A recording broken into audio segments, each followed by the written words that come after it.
अस्सलाम वालेकुम प्यारे बच्चों। आज की हमारी कहानी का मौजू है मुस्तफ़ा का मैंगो ट्री। एक दफ़ा की बात है कि गर्मियों के दिन थे। दोपहर का वक्त था। चारों तरफ सख्त धूप और गर्मी थी। सभी अपने अपने घरों में थे, लेकिन मुस्तफ़ा अपने घर पर नहीं था। मुस्तफ़ा उस गांव का ही रहने वाला एक छोटा सा बच्चा था। वो कड़कती धूप में अपने दोस्त मैंगो ट्री के साथ खेलने गया हुआ था। जी हाँ, एक बोलने वाला मैंगो ट्री, उसका सबसे पक्का दोस्त। दरअसल मुस्तफ़ा को दरख्त पर चढ़ने का बहुत शौक था, इसलिए वो रोज़ मैंगो ट्री पर चढ़ता, उसकी डालियों पर झूले झूलता, खूब आम खाता और अक्सर ही उसके साए में सो जाता। इसीलिए वो दरख्त भी उससे मानूस हो गया था। उसे मुस्तफ़ा का आना और उसके साथ खेलना बहुत पसंद था, इसलिए वो सिर्फ उसी से बातें करता था। मैंगो ट्री की डालियों पर झूमते झूमते मुस्तफ़ा का बचपन कब गुजर गया पता ही नहीं चला, और अब वो 18 साल का हो चुका था। एक दिन वो मैंगो ट्री के पास आया तो मैंगो ट्री खुशी से बोला, आओ प्यारे बच्चे, खेलो मेरे साथ। मुस्तफ़ा बोला, नहीं, मुझे अब नहीं खेलना तुम्हारे साथ। मुझे वीडियो गेम चाहिए और उसके लिए मुझे पैसों की ज़रूरत है। मैंगो ट्री बोला, मेरे पास तुम्हें देने के लिए पैसे तो नहीं है, लेकिन हाँ, तुम एक काम कर सकते हो। तुम ऐसा करो कि तुम मेरे सारे आम उतार लो और उसे बाजार में जाकर बेच आओ, और उससे जो पैसे मिलेंगे उनसे तुम वीडियो गेम खरीद लेना। मुस्तफ़ा खुश हो गया और उसने जल्दी से सारे आम उतार लिए और वहाँ से चला गया। फिर वो वापस ही नहीं आया। मैंगो ट्री उसका इंतज़ार करता रहा, लेकिन वो नहीं आया। वक्त गुजरता गया। फिर एक दिन वो वापस आया और वो एक नौजवान बन चुका था। उसे देखकर मैंगो ट्री बहुत खुश हुआ और कहने लगा, आओ मुस्तफ़ा, खेलो मेरे साथ। मुस्तफ़ा बोला, नहीं, अब मैं बड़ा हो गया हूँ, मेरी शादी हो चुकी है, मेरे बीवी बच्चे हैं, अब मैं तुम्हारे साथ नहीं खेल सकता।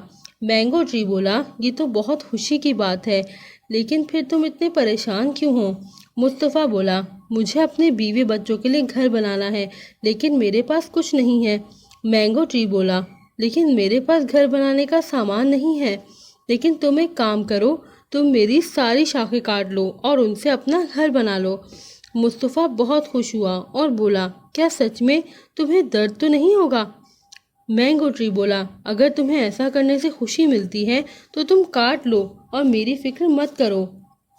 फिर मुस्तफ़ा उसकी सारी शाखें काट कर ले जाता है और अब उसका तना ही बाकी रहता है। फिर कई साल बाद मुस्तफ़ा वापस आता है तो मैंगो ट्री उसे देखकर बहुत खुश होता है और कहता है, आओ मुस्तफ़ा, खेलो मेरे साथ। मगर मुस्तफ़ा कहता है, नहीं, मैं यहाँ से जाना चाहता हूँ, मैं समंदर पार जाकर आराम से ज़िंदगी गुजारना चाहता हूँ। क्या तुम मेरी मदद कर सकते हो? मैंगो ट्री बोला, कैसी मदद, बोलो। मुस्तफ़ा बोला, मुझे कश्ती चाहिए। मैंगो ट्री ने कहा, मेरे पास कश्ती तो नहीं है, तुम मेरा तना काट लो और उससे कश्ती बना लो, लेकिन बस मेरी एक दरख्वास्त मान लो। मुस्तफ़ा बोला, वो क्या? मैंगो ट्री बोला, बस कुछ देर मेरे पास बैठ जाओ, फिर चले जाना।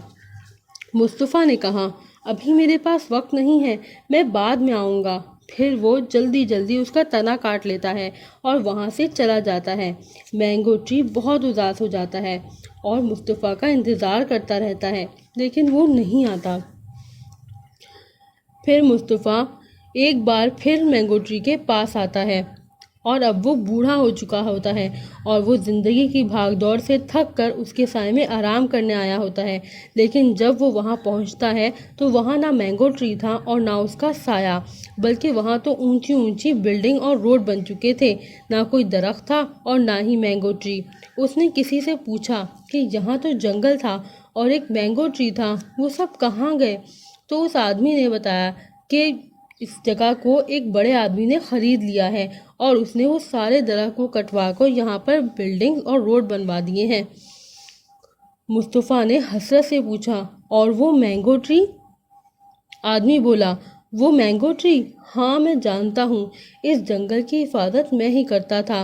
और वो बड़ा सा आम का दरख्त जो पहले था, वो तो आहिस्ता आहिस्ता वैसे ही ख़त्म हो चुका था। ना उस पर फल थे, ना पत्ते, ना उसकी बड़ी बड़ी टहनियाँ बची थीं, और उसका तना भी ख़त्म हो चुका था, यहाँ तक कि वो तो अपनी जड़ें भी छोड़ चुका था। یہ سن کر مصطفیٰ بہت رویا، کیونکہ اسے تب احساس ہوا کہ اس کی وجہ سے ہی وہ ہرا بھرا خوشگوار اور پھلوں سے بھرا درخت مٹی میں مل گیا تھا۔ اسے احساس ہوا کہ وہ اس کا سچا ہمدرد تھا، کیونکہ اس نے اپنا سب کچھ میرے لیے قربان کر دیا تھا اور بدلے میں کچھ نہیں مانگا، اور میں اتنا خود غرض بن گیا کہ اس کے بارے میں ایک بار نہیں سوچا، اور آج میں اس کے سائے سے بھی محروم ہو گیا۔ تو دیکھا آپ نے پیارے بچوں، اس کہانی میں مینگو ٹری کو والدین سے تشبیہ دیا گیا ہے۔ جس طرح مینگو ٹری نے اپنے بارے میں سوچے بغیر مصطفیٰ کی خوشی کے لیے اپنا سب کچھ قربان کر دیا، ویسے ہی ہمارے والدین بھی ہمارے لیے ہنسی خوشی اپنا سب کچھ قربان کر دیتے ہیں، اور نہ کوئی شکایت کرتے ہیں اور نہ ہی ہم سے اس کا بدلہ مانگتے ہیں۔